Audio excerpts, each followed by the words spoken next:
Então essa gente que renasceu no neofascismo colocado em prática no Brasil tem que ser extirpada. E nós vamos ser muito duros com essa gente para eles aprenderem a voltar a ser civilizados. Do campo e da cidade para a construção de uma sociedade socialista. E é assim que nós enfrentaremos os conservadores. É assim que nós vamos enfrentar os conservadores. Radicalizando a luta de classe. Mas qual vai ser o nosso diálogo com esse setor? Com o setor conservador? Veja, o setor conservador é perigoso porque lança suas garras na consciência da classe trabalhadora. É nela que nós temos que nos defender contra essa ofensiva conservadora. E não no diálogo com eles.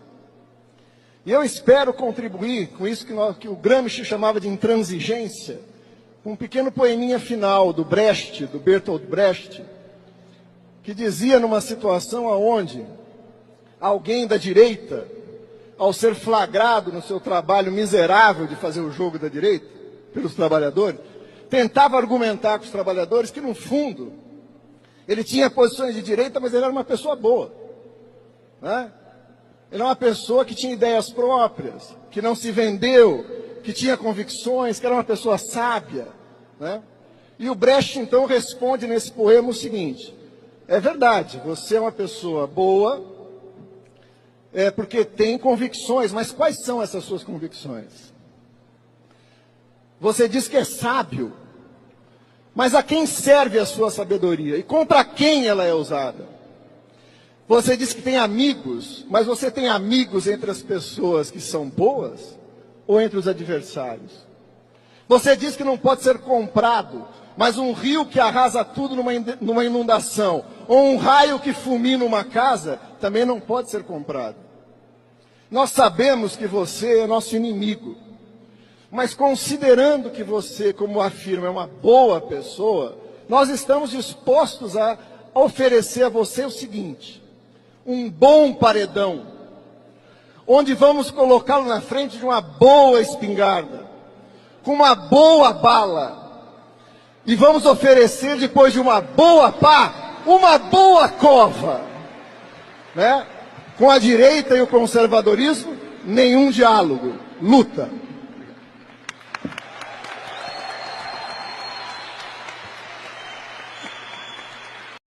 Na pandemia, nós tivemos uma coisa inacreditável. Inacreditável. Faltava oxigênio em Manaus. A logística é complicadíssima, tem pressa. Nós transportamos oxigênio em aviões da Força Aérea, o Hércules. E por que isso aí é uma medida de risco? O oxigênio, se vazasse lá em cima, explodia em contato com graxa. O pessoal fez buraco no C-130 para que se vazasse qualquer oxigênio ir para fora. E os pilotos, a tripulação, você pode morrer, você vai... Eu vou, presidente. Puta que eu pariu, rapaz. Porra! Ainda fica acusando a gente depois de ter negligenciado. Se não fosse isso, tinha morrido mais gente. Faltou eu prever, né? Hoje, eu voltar um dia, eu dou a medalha pacificador com palma para esses. O que é essa medalha? Pouca gente tem. Eu tenho uma. Medalha de quê? Pacificador com palma. Tá. É que arrisca a vida pela vida de terceiros. Esses caras da Força Aérea fizeram isso. Como tu ganhou a tua? A minha que tinha um 78, um negão afundando uma lagoa de direção. Eu fui atrás e tirei o Celso Negão dentro d'água. Então tem essa medalhinha aqui. A imprensa nunca perguntou, quando usava no paletó, a imprensa nunca perguntou, porque eles sabiam o que era. E ali, como é que eu sou racista? Se eu ver um negão cair na lagoa, se eu sou racista, eu não vou mergulhar lá. O Bolsonaro, o cavalão na época, eu falei, mergulhou, tirou o negão fora d'água. Pouco tempo antes do fim do mandato de Jairo Jorge, um fato importante aconteceu. A cidade de Porto Alegre entrou numa lista da Fundação Rockefeller de 100 cidades resilientes. Mas o que são essas cidades resilientes? Segundo essa página de uma das ONGs associadas à Fundação Rockefeller, o crescimento populacional em Porto Alegre trouxe uma explosão de carros e moradias irregulares em áreas de alto risco. Mas segundo esse outro documento da Fundação, o problema já é diferente. Cidades estariam sendo alvo de choques sistêmicos e também de racismo. Ou seriam abatidas por doenças infecciosas, terrorismo e insubordinação civil. Tanto faz qual é o problema. O que importa é a solução. E a solução ele já tem. É o Build Back Better. O vídeo a seguir é uma compilação de vários líderes mundiais repetindo exatamente a mesma expressão usada pela Rockefeller Foundation. Build Back Better, ou reconstruir melhor. Vale lembrar que para reconstruir é inevitável que se destrua primeiro. How do we build back better? To build back better or whatever. And build back better than before. To build back better. Build back better. Building back better. To build back better. Build it back better. And build it back better. Build back better. Build back better. It's about building this country back better. Build back better. Building back better. Build back better. To build back in a positive way. Some would say to build back better. We would say to really have a great reset. Klaus Schwab explicou o que é o Build Back Better para quem ainda não entendeu. É o que Davos quer dizer quando fala do Great Reset, ou a grande reinicialização do mundo, também conhecida como Nova Ordem Mundial. Mas para essa nova ordem se estabelecer, muita desordem será implementada. Consegue inverter todos os valores. O que eles fazem com a sociedade é... Tá bom, isso é o que acontece. E por que você acha que eles fazem isso? É uma estratégia? É uma estratégia de criação do caos mesmo. Ah, é? Criação do caos. A escola de Frankfurt pregava isso. O Marcuse, esses caras, Horkheimer, eles constataram que o Marx errou na análise social. Karl Marx falava que a revolução tinha que começar do povo. E aí teve as variações, né? O Mao Tse Tung achava que era do camponês, o Lenin achava que era nas fábricas, mas independentemente os marxistas falavam, não, o povo vai fazer a revolução, o proletário. Só que não tem nada mais conservador que o proletário. Ah, é? O trabalhador, o camponês, ele é religioso, ele quer família, ele sabe que roubar é errado, ele não gosta de bandido. Você chega numa favela, ninguém na favela gosta de bandido. Quem gosta de bandido é intelectual de esquerda que mora em condomínio fechado. E essa análise social do Marx falhou, veio à escola de Frankfurt e constatou que quem ia encabeçar a revolução não era o proletariado, era o lumpen proletariado, que não é o trabalhador, mas é a parte degenerada da sociedade. Então seria o pessoal bandido mesmo, corrompido, depravado de alguma forma. Então eles sabem que o crime organizado está a favor da revolução.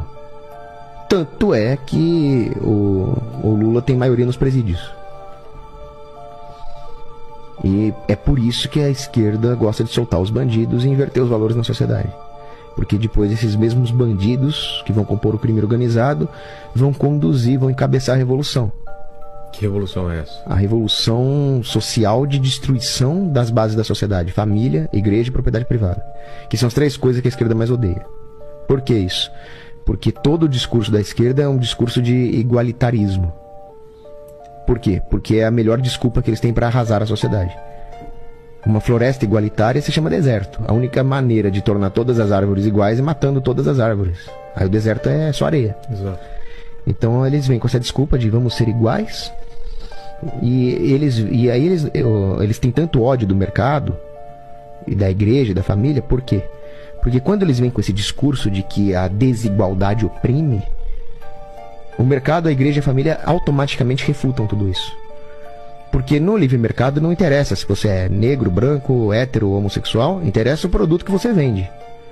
E também não interessa se você vende mais, se você é mais rico, se você tem mais lucro.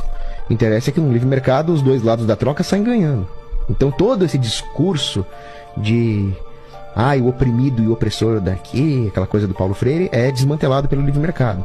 Mesma coisa na religião. Na religião, Deus dá dons desiguais para cada um, alguns são profetas.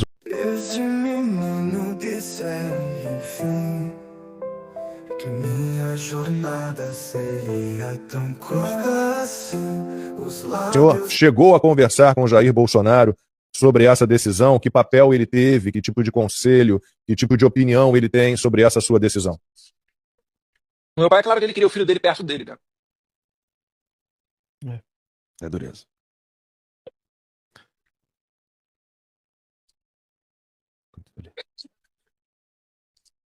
É dureza. É difícil. A gente está aguardando só o deputado. Claro, a pergunta... A gente entende a situação, é uma situação muito delicada, é uma decisão muito difícil.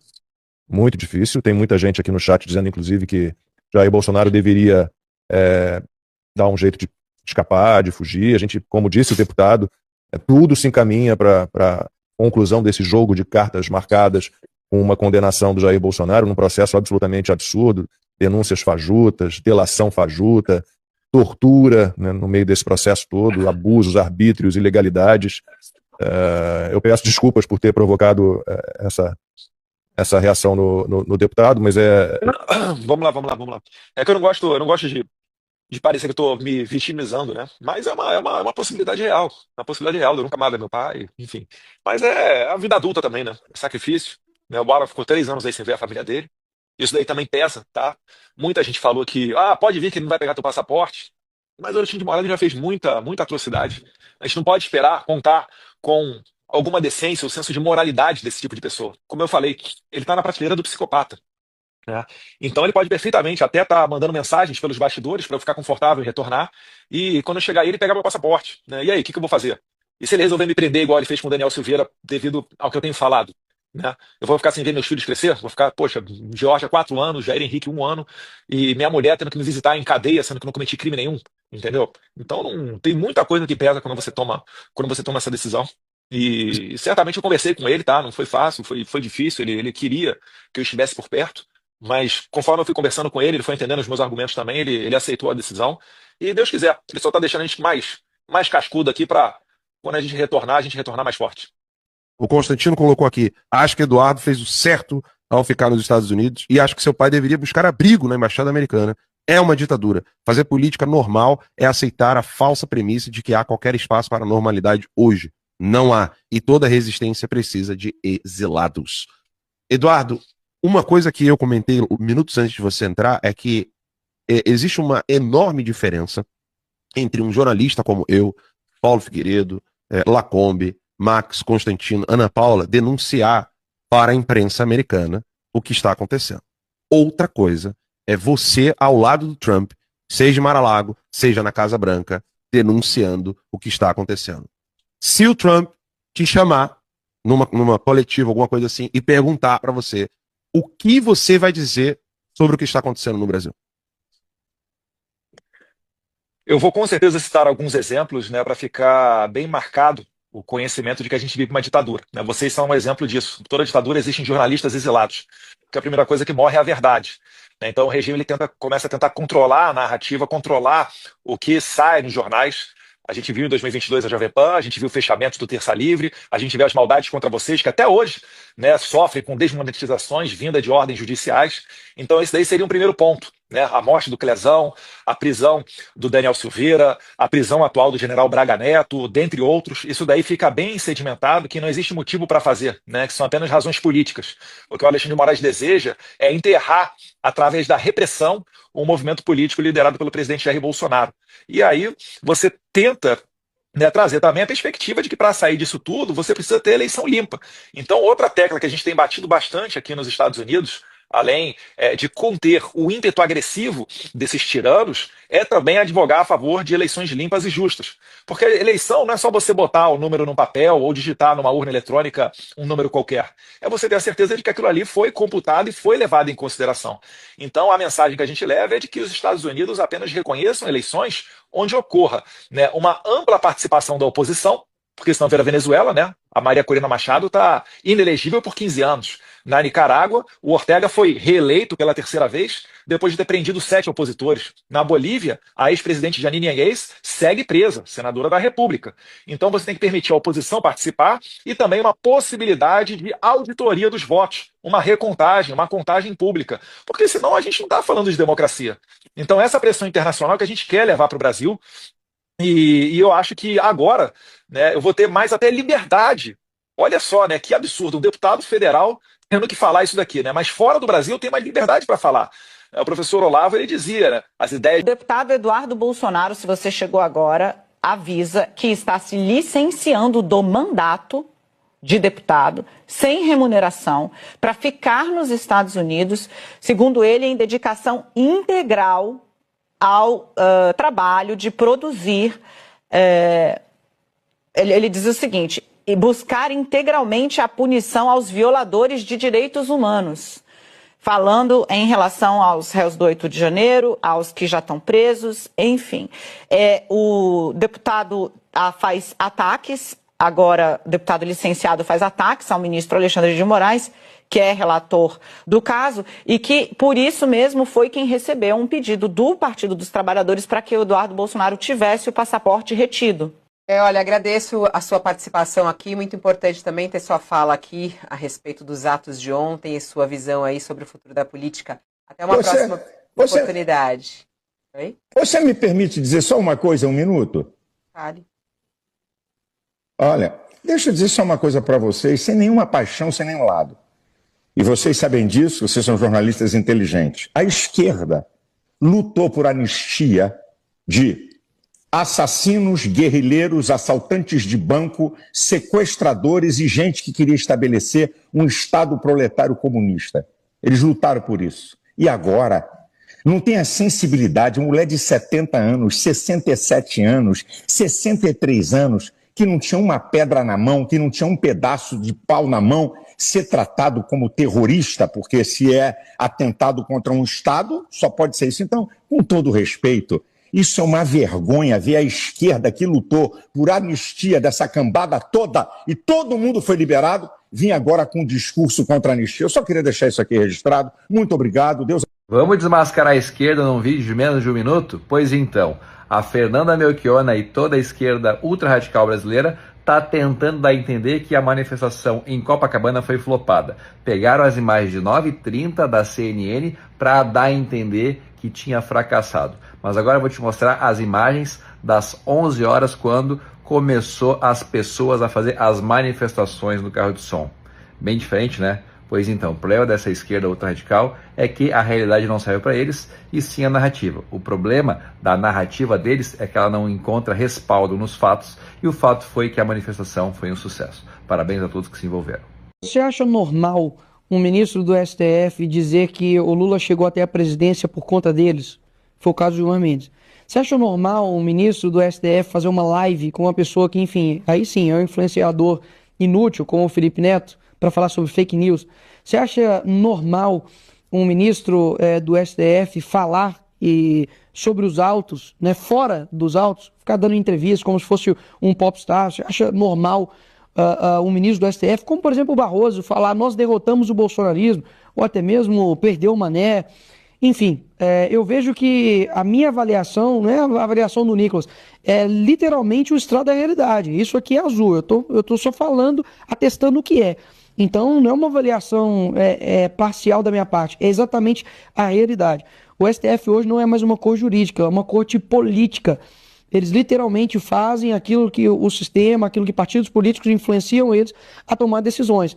E você percebe isso nas decisões próximas de agora. Desde menino disser, enfim, que minha jornada seria tão curta assim. Os lábios dos homens